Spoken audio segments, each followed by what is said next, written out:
The night is soft and drowns me in heat. The morning after is skin and light.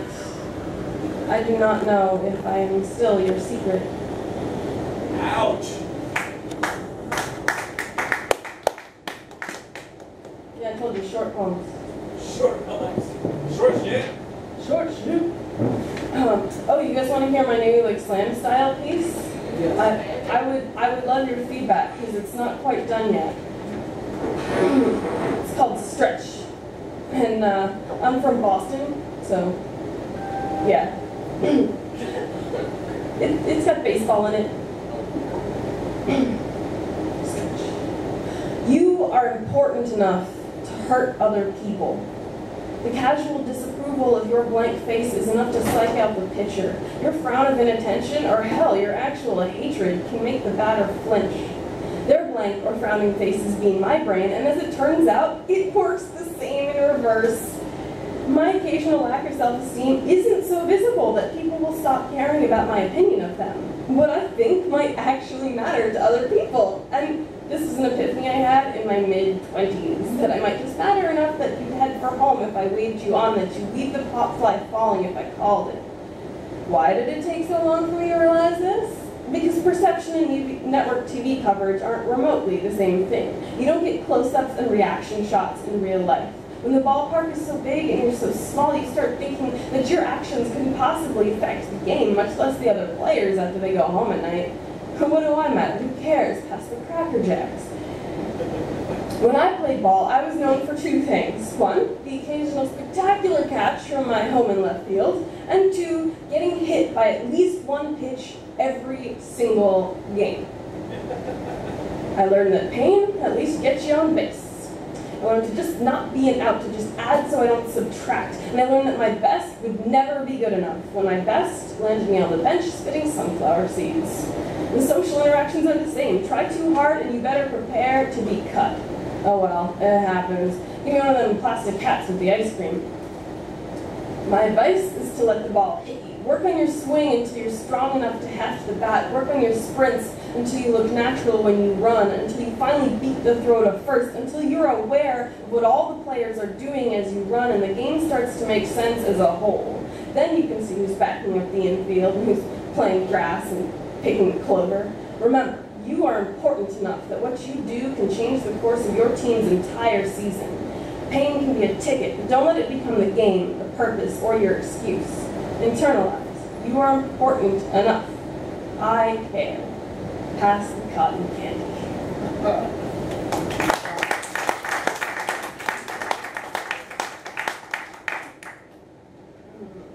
So yeah, I'd love some feedback on that after the show. This poem is about my muses. They are always charismatic. Men who pull crowds from the air, demagogues with secrets in their smiles. But if you think this started with you, you're wrong. I'm still dreaming of a 90s bad boy with a shaggy haircut and a heart of gold. They're always enthralling, but have I never tired of them because they never let me have enough? Because they kept me frustrated? Because they're enigmatic creatures and I've chosen well? Yes, even that is possible. Aww.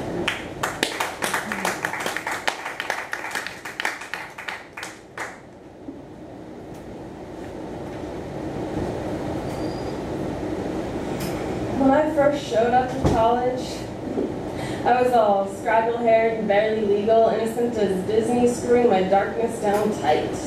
You were on your knees in the red chair, notebook half crawling from your fingers. I came and I saw, and I immediately wanted in behind your sad eyes.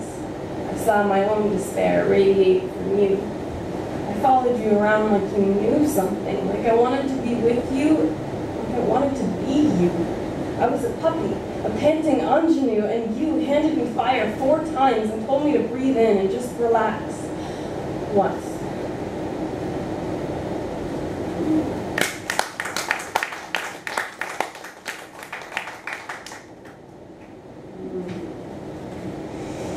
Okay, should I try to remember another one of my slam pieces here? I see some faces getting tired. Do it! Do it! Do it. Okay. Screw the weak will. She works out too. Yeah, on about how I'm strong, but that's not bullshit. Like 5 poems ago. This is the universe where I fell for you, and it broke me. You told me I loved you, and you were a prince, so I believed you. But I am only the first casualty of your faltering resolve. Yes, Hamlet, you fucking copycat.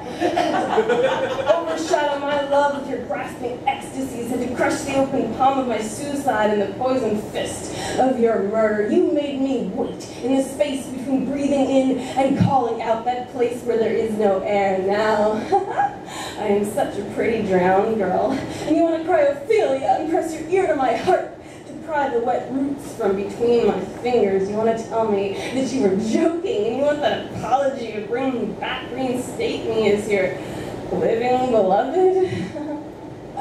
You don't love me. This is shock and guilt, only a reaction, and so is my death. I spent the last 4 months of my life doing nothing but react to you. I was drowned inside you long before I took my first breath of water. See, call your love son and I will rise. I will set with you until tragedy is just a word recited and repeated till it's no more than a genre. But you deny your love. You kill her father and claim her virtue as a prize, and she will still love you. And because her heart was too dear to part with, she will tear out her mind, leaving only a voice echoing unheeded to the tides and the cliffs. I just needed to see something too powerful for you to ruin. So I wandered down to the river, all adorned in wreaths of denial and shame, and then stepped off the shore, waded into the current, and the water rushing at me held me down close and never told me to leave. Its rapids were a steadier anchor than your arms. The mangling rocks beneath them scarred me less than your bed. But I have found an alternate universe, one where I never loved you, but you loved me madly, where it was more than just a song in the back of your mind, validating your skewed delusions, justifying your pyrrhic vengeance. The universe is so close, I can touch it. So close, I'm almost living in it. It is at the bottom of the river. It's underneath the mud. I do not love you there.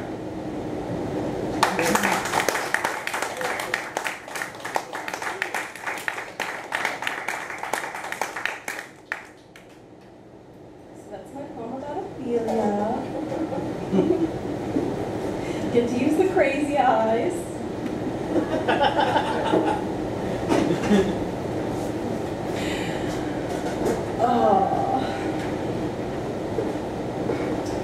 Oh, all us fine young ladies, so accomplished. In yesteryear, we would have learned to dance and draw and sew. We've been raised to be always in motion, to accomplish with our aching wrists, minuetting around the emptiness of the check mark and how little impact it really makes on the box. We let little sicknesses weigh us down because we are so tired, and real life does not necessarily have to exist if we do not get out of our beds in the afternoon. Being unwell is permission to do nothing, to leave our stress and our potential to impact society at the street hem, the car ruffle, the sidewalk scene. The doctor's note says a fever, a fire inside is the price for burning the rest of it down.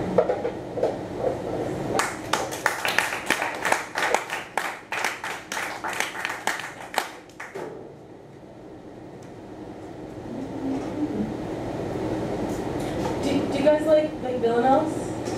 By any chance? They'll like it. If you feed them, they'll like it. If I feed, they will eat. Yeah, they will. If I cook it, they will come. Exactly. What'd you say? Okay. If you do it right, frustration is an art. At this crossroads of pleasure and self-control, thought must be your rapture, or you'll rip yourself apart. You see and want, but cannot have. That's how it starts. Temporary success is no freedom, just joyless parole. To do it right, frustration is an art. It's a burning, tingling joy, nigh impossible to chart, based on waiting, on wondering, on not knowing your role. But thought must be your rapture, or you'll rip yourself apart. It makes you so anxious your senses depart. One more sizzling, uncertain second becomes your only goal. You do it right. Frustration is an art. You'll force down your yearnings and think you're smart until you find you're now only fractions of a fantasy whole. Thought must be a rapture or you'll rip yourself apart. It seems merely mental, but it will eat your heart. You'll never shake it once it's hooked into your soul, because if you do it right, frustration is an art, but thought must be a rapture or you'll rip yourself apart.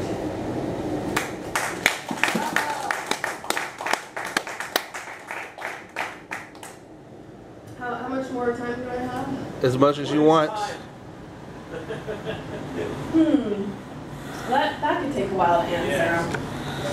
Yes. So maybe I should just read another poem instead. You're awesome. Thank you. So are you guys.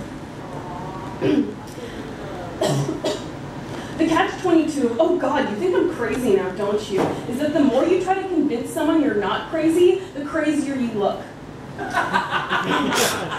The only thing you can do to prove your sanity is act sane and hope they notice, but once they think you're crazy, they're no longer paying attention. So you feel as if you might as well go for it. You know, say all those things fighting to burst you, or perform the gesture that would have been magic had they performed it for you, because dignity means nothing if there's still hope. Then you see two people you know look up in your direction from across the room and bend back down to whisper to each other, and you can't help assuming that not only are they talking about you, but that their words must be insults, disparagements. Someone cut so deep you writhe in self-inflicted shame for days or years. Even if it's a wholly imagined slight, mortification rises brainward like helium. Guilt over what you might have done or what you think they think you might be sinks the stomach into pits and pools of nausea, slides toward the vomit button. It's worse when you slept with one or both of them, like they must be comparing the hands that touched you to see if there are matching scars on the palms, any bite marks on the fingers. Dignity escapes. We all have those I am unlovable by my very nature moments, those I will remain alone and my body untouched forever moments. And in those moments, for however long they last, unworthiness translates to cold numbness. To hide me away, nobody cares, so neither do I, and the mind slopes after the body, shutting down to any contrary evidence, which is usually all around you. So you shut out the world. You chase what you think you deserve, pursuing danger recklessly, with full knowledge there's something you're not admitting to yourself. Something that could save you, could let you save yourself. You start licking your lips and you smell destruction. You start cutting off escape routes behind your decisions so there's no going back. You can handle the darkness. You've been there before. You can love yourself and still have hope stashed somewhere, even when it feels like everyone you know is leaving you, and you wish you could shrink yourself into someone else's pocket to become some doll that makes no choices. There's anguish there, but you can trudge through. It's when life is just tawdry and humiliating that real despair puts its hand in yours. But it's that shivery, nauseous, helpless feeling of being ridiculous that somehow hurts the most. Woo!